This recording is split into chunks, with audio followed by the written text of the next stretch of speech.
Bienvenue sur Fabien Autoconsulte, la chaîne qui check les annonces en fonction des demandes de mes clients. Donc aujourd'hui, nous partons dans la région de Rennes et ses environs. Comme d'habitude, principalement des annonces du Bon Coin, car c'est le plus simple pour les montrer en vidéo, mais dans la vraie vie, mes recherches portent sur beaucoup plus de sites que ça et je furette à droite et à gauche. Aujourd'hui, j'ai analysé plus de 1000 annonces sur ce secteur-là. Il y en a 5 qui ont réellement attiré mon attention et que je conseillerais à mon client. Et je vais vous montrer donc rapidement, le plus rapidement possible, dans quelques petits détails, pourquoi ces voitures et pas d'autres. Voilà, moi ça fait plus de 30 ans que j'analyse. Et aujourd'hui, on va aller voir décidément, hop, ce que je vous ai bloqué. Allez, on commence avec une voiture un tout petit peu plus petite, c'est ce qu'on penserait au départ, mais c'est quand même un grand modus. De deuxième série, les versions les plus fiables, on les reconnaît facilement. Je vais vous montrer une fois qu'on pourra voir. Hein. Premier modus, ici vous avez...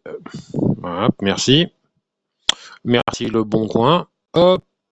Si je reviens sur la première, voilà, alors, on va voir déjà l'avantage du grand modus, c'est que justement il est rallongé. Donc on aura plus de coffres, on aura un coffre normal avec un intérieur qui est plutôt l'intérieur d'une berline type Clio. Hop, on revient sur la première image, je vais vous montrer la principale différence. Hop, voilà, c'est à ce niveau-là où on aura des clignotants tout blancs, l'ensemble bloc phare clignotant est tout blanc et qu'il est orange sur les autres. Voilà, alors pourquoi j'aime bien cette voiture? Eh ben, on va redescendre et je vais vous montrer rapidement. Donc on est déjà sur le 1,5 litre DCI, 85 chevaux, j'aime bien, 120 000 km, on n'a pas très peu de kilomètres pour une 2010, avec un rapport qualité-prix intéressant, on est à 6 490. Hop, on est un véhicule révisé, garantie pièces et main-d'œuvre. Il y a de grandes chances que sur ce professionnel qui est à Tadden, je sais pas comment on prononce, c'est pas ma région d'origine. Voilà. Après, ce que j'aime bien voir, moi, et pourquoi je m'arrête sur certaines voitures et pas d'autres, c'est l'état de la carrosserie, c'est de voir s'il n'y a pas de jour entre les portes, c'est de regarder les coûts. Bon, là, j'aime moins bien quand il n'y a pas les enjoliveurs d'origine, je préfère une voiture 100% d'origine, mais bon, il y a plus grave que ça. Mais on voit que sur une voiture noire, il y a très peu de défauts des portes, ni sur l'intérieur qui est très propre, qui a été protégé avec des demi-housses là. Donc on sent la voiture qui a été soignée. Voilà, ce que j'aime bien, donc bien sûr, sur ce kilométrage, il faut impérativement que la courroie de distribution ait été faite récemment. Et surtout, on a toutes les factures depuis que donc elle est sortie neuve. Et moi, c'est quelque chose de très rassurant. Voilà pour cette première qui est un petit peu plus petite que ce qu'on a l'habitude, mais sur la version grand modus, elle mérite parce que le rapport qualité-prix, en fin de compte, nous retrouve quelque chose de très intéressant. On cherchait quand même une voiture dans les 8500-9000, on est à 6450. Moi je dis, on match les cases, on coche toutes les cases.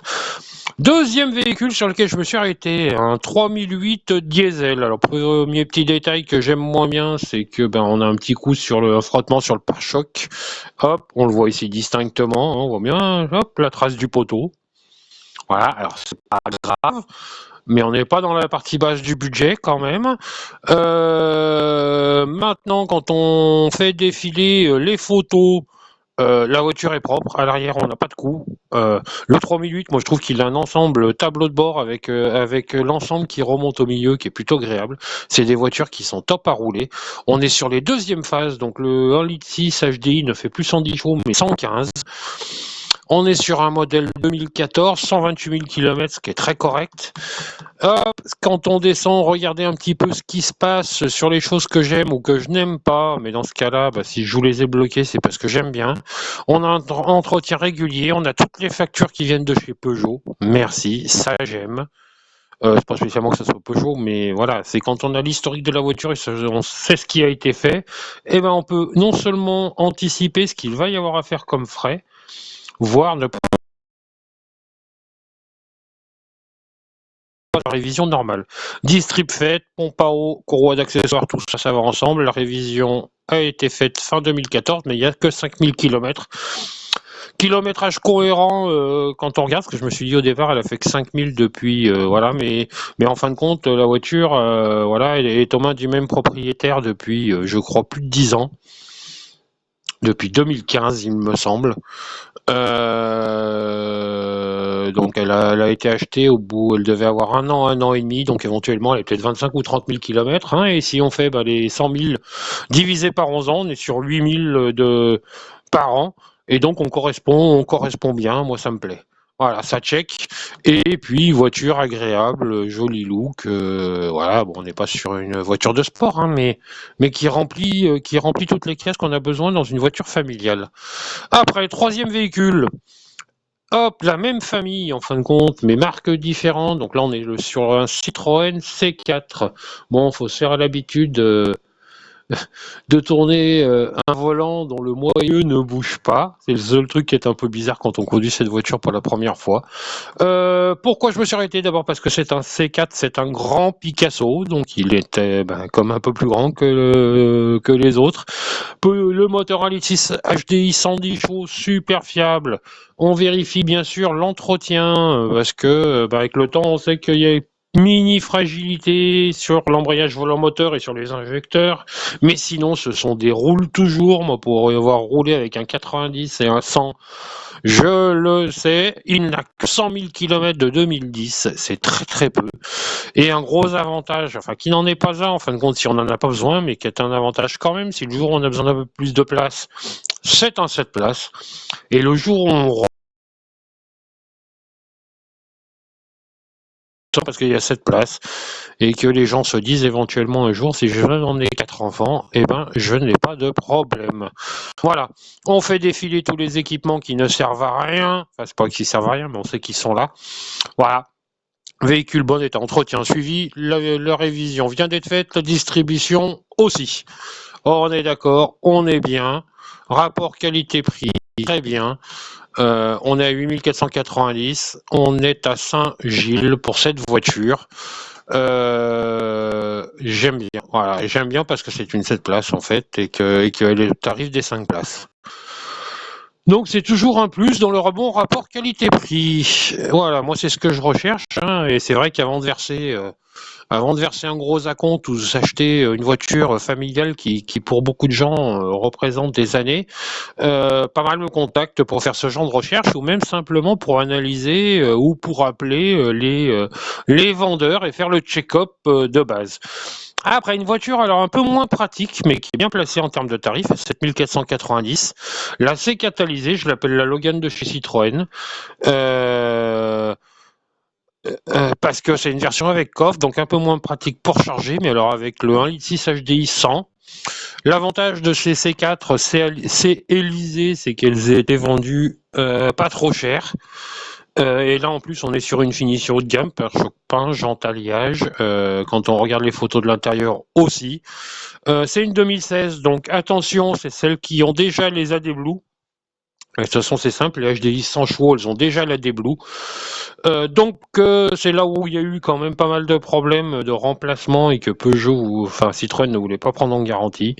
Voilà, moi j'ai eu le problème 2 fois sur une Citroën C3. La deuxième fois, je ne l'ai pas changé.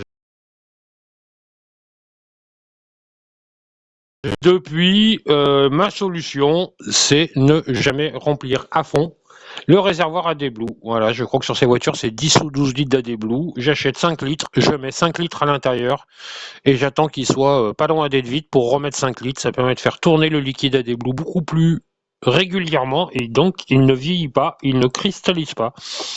Et là, j'en suis je crois que le premier, on l'a passé à 50 000 et ça va recommencer à 65 000. La voiture est à 130 000 aujourd'hui et on n'a plus aucun problème. Voilà, c'était un petit truc gratuit. Pourquoi j'aime bien cette voiture? Eh bien, parce que ce sont des voitures très, très, très, très fiables. Donc, petite garantie parce qu'elle est vendue par un professionnel. Il marque version confort, je serais même pas sûr que ça soit pas une version même mieux finie. Exclusive, on va descendre un peu, hop, après le copier-coller de tout ce qu'ils ont trouvé. Voilà, moi ce sont des choses que j'aime bien. On a le carnet d'entretien, on a l'historique d'entretien, donc on a les factures. Les pneus sont récents, les freins sont récents, c'est normal, on est à plus de 100 000 km, hein, c'est à peu près quand on les change. La révision, la vidange vient d'être faite, la distrib, la pompe à eau vient d'être faite aussi. On est sur une voiture, donc on part sur pas mal de kilomètres en faisant juste les révisions tranquillement. Je vais aller regarder un petit peu si on a des photos de l'intérieur, je suis pas sûr. Hop, agrandis-moi les photos s'il te plaît, si. Hop, hop. Alors, comme par hasard, on n'arrive pas à voir si c'est clim automatique ou pas sur cette voiture. Non, effectivement, on dirait l'intérieur en tissu du milieu de gamme. Il y a plutôt de la place, hein, dans cette voiture et elle est très très propre. Regardez les alignements, même si là elle est un peu mouillée, donc ça fait plus joli sur une voiture noire. Voiture pour moi qui a jamais eu aucun souci. Hop, et je serais pas étonné qu'elle ait jamais eu d'accident même. Quand je vois des choses comme ça, c'est des choses qu'on vérifie quand on a l'œil. Même sur des photos, j'arrive à m'apercevoir. Allez, et la dernière voiture que j'ai sélectionnée, donc les 5 qui pour moi m'ont fait de l'œil dans le budget de 8500, 9000 euros maximum que m'a fixé mon client. On assure pour moi la reine des monospaces, le Scénic dans sa version 3. Donc enfin une version qui va bien et qui est très fiable. Voilà, pas trop d'électronique sur la finition authentique, hein. On a quand même radio Bluetooth avec la clim, c'est le principal. Moteur super fiable avec le 1,5 litre DCI 110 chevaux. Là, on est sur un 2013 101 000 km à 7490. Je trouve qu'on est bien placé. Ou le 3008 par exemple, qui est à peu près des mêmes années au-dessus, est à 8490 avec un petit coup devant. Hop, on fait un petit tour. Première main. Moi, ça aussi, j'aime bien. Si je peux avoir identifié 1, 2, 3 propriétaires sur des voitures qui ont 10-12 ans, c'est bien. C'est toujours, enfin, c'est pas un gage de qualité, hein, peuvent